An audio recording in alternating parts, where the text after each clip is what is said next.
Magandang araw mga kaibigan. Ito, good news. Pag-usapan natin, action kaagad. Tungkol ito sa flood control projects na maanomalya. Itong si Senator Lacson, pahayag na siya sa Senado na papatawag niya ang mga opisyalis ng gobyerno,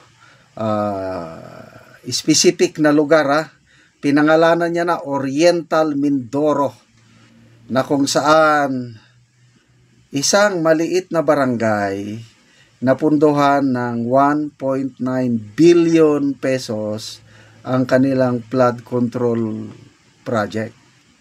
At sa Oriental Mindoro din, isang maliit na bayan, 10 billion ang kanilang flood control fund. Nako, patatawag sila ni Senator Senator Ping Lacson.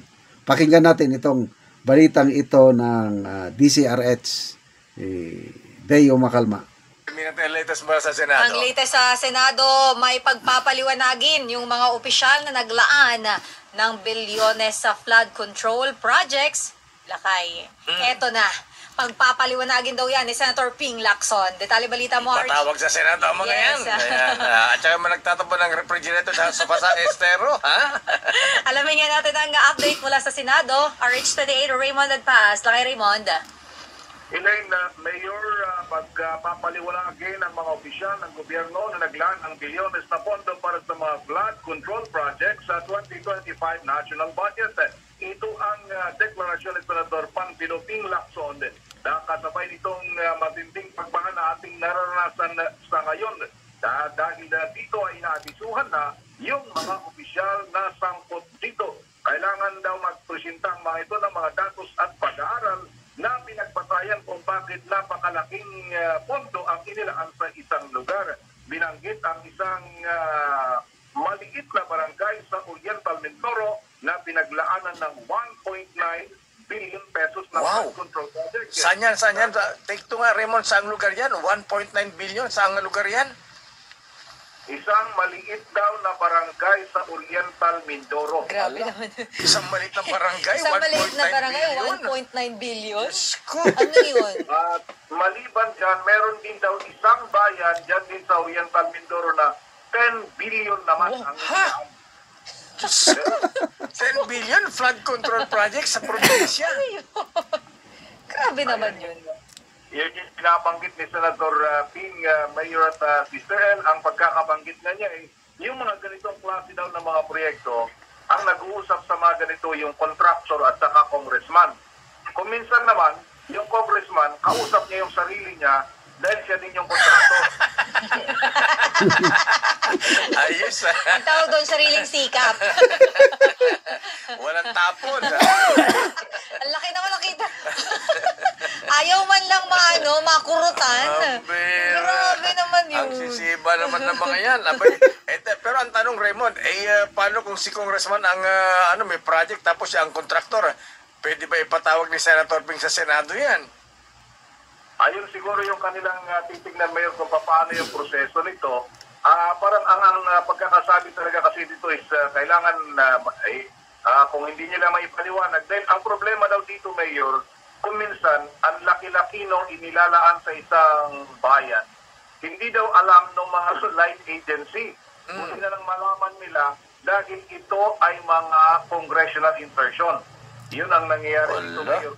Kalimitan, dahil sa laki ng budget, hindi rin kaya implement ng government agency, hindi nagagastos yung pondo, so nasasayang imbis na nailaan sa mga economic projects, wala natitenga, kaya yun ang nagiging problema.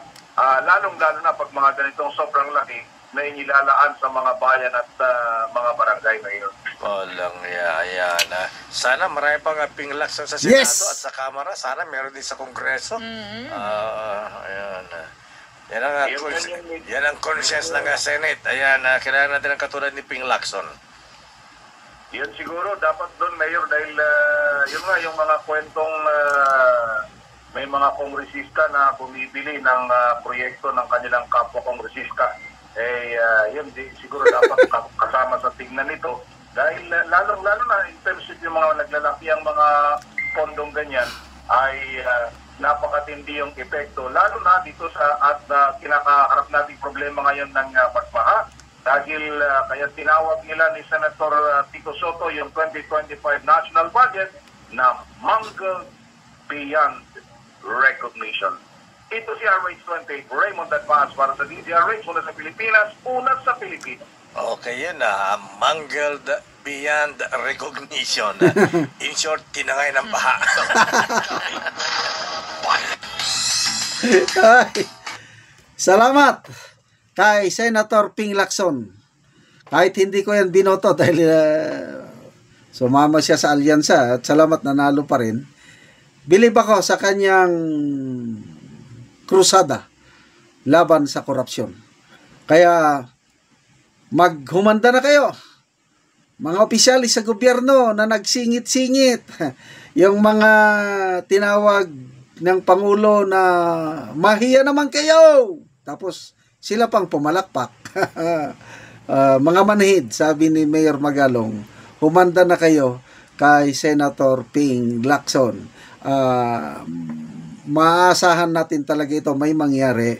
I'm sorry to say this, yung kay Presidente, na pinapasubmit niya yung DPWH ng mga data kunuhay, tungkol sa wala kong aasahan masyado doon. Kasi, sa Pangulo, na direktiba, DPWH yung nasasangkot sa anomalya, DPWH din ang mag-iimbestiga. Ano ba yan?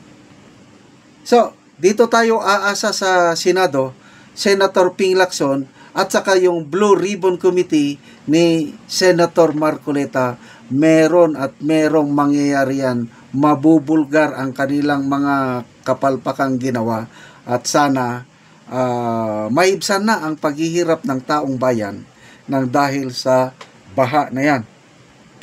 So, ito, kaabang-abang ito. I don't know kung kailan patatawag, kung aling committee. Siguro naman maraming mga senador na tutulong kay Senator Ping Lacson.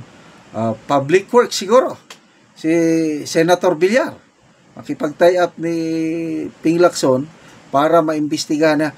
Na-assign pa naman ako dyan sa Oriental Mindoro, napakagandang lugar at marami talagang mga ilog dyan na maraming ilog at maraming bayan na binabaha. Kaya kailangan ng flood control. Yun nga, paano ginastos yung pondo. Okay, salamat mga kaibigan sa inyong pagsubaybay sa ating channel.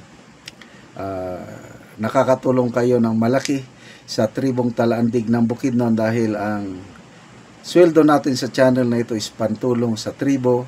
Namimigay tayo ngayon ng mga libregyero at pako para makapagpatayo naman itong tribo ng mas maayos na tirahan. Panoorin nyo ang video na ito. So, mo ni si Kuya, mag-atop na siya karon ng Tagalog Gyero. So, mo ni ang atopan, ang abuhan.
Sige. So karon na managid ang pag-atop ni Kuya sa Gyero. So nahuman na gyud. So karon human na gyud ang pag-atop sa yero sa imong balay kuya unsa imong masulti. Salamat ako sa Ginoo nga ako gitagaan ako na grasya nga halimbalay na ako na atupan ra gyud nga gitagaan ako kuan. Kaning grasya sa Ginoo. Salamat sa naghatag sa Ginoo. Hasta naghatag aning sin sa kuha nga. Salamat gyud kayo.